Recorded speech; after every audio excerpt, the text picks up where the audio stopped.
সময়ের স্রোতে জীবন বয়ে চলে বহতা নদী। এরই মাঝে গড়ে ওঠে ইতিহাসের বেলাভূমি। ভারতবর্ষের ইতিহাসের সেই বেলাভূমিতেই আজ আমি সঞ্জয় অভিজিৎ যাচ্ছি অবগাহন করতে। আজ 18 মার্চ 2026। ভারতের পশ্চিমবঙ্গের নদিয়া জেলার চাকদা রেলওয়ে স্টেশন থেকে ট্রেনে চড়ে আমি অভিজিৎ যাচ্ছি জনপ্রিয় রম্যগল্প গোপাল ভাঁড়ের কেন্দ্রীয় চরিত্র রাজা কৃষ্ণচন্দ্রের রাজপ্রাসাদ পরিদর্শনে।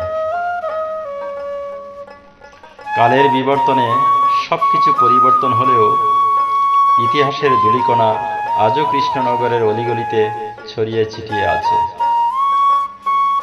আর আমি অভিজিৎ যাচ্ছি সেই ইতিহাসের ধূলিকণায় অবগাহন করতে।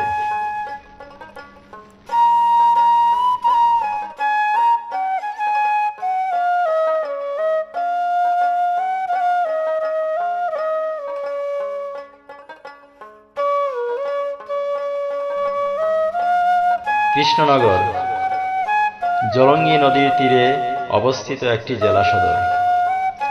কৃষ্ণনগরের নামকরণ করা হয়েছে রাজা কৃষ্ণচন্দ্রের নাম অনুসারে, যার রাজত্বকাল ছিল 1728 থেকে 1782 সাল পর্যন্ত। রাজা কৃষ্ণচন্দ্র রায়ের রাজত্বকালে এখানে নির্মিত এই রাজবাড়িটি পর্যটকদের আকর্ষণের একটি বিশিষ্ট স্থান।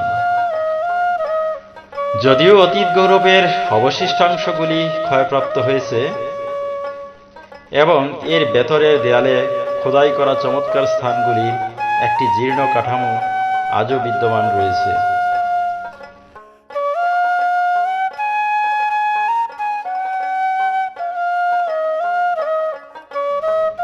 অবাক করা বিষয়, প্রাসাদের সামনে একটা বিস্ময়কর গাছ আছে, যা প্রকৃতির অনন্য অপার বিস্ময়।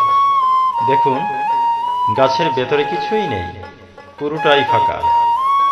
শুধু চারপাশে বাকলে সামান্য কাষ্ঠল অংশের উপর ভর করে দাঁড়িয়ে আছে গাছটি। গাছের ভেতরে একজন মানুষ অনায়াসে ঢুকে যেতে পারে।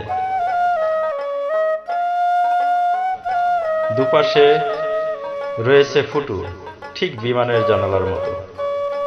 অথচ গাছের উপরের দিকটা দেখুন, কোথাও অপূর্ণতা নেই। ডালপালা ও সবুজ পাতায় জাঁকালো। সত্যি টিকে থাকার লড়াইয়ে এ যেন প্রকৃতির এক উজ্জ্বল দৃষ্টান্ত।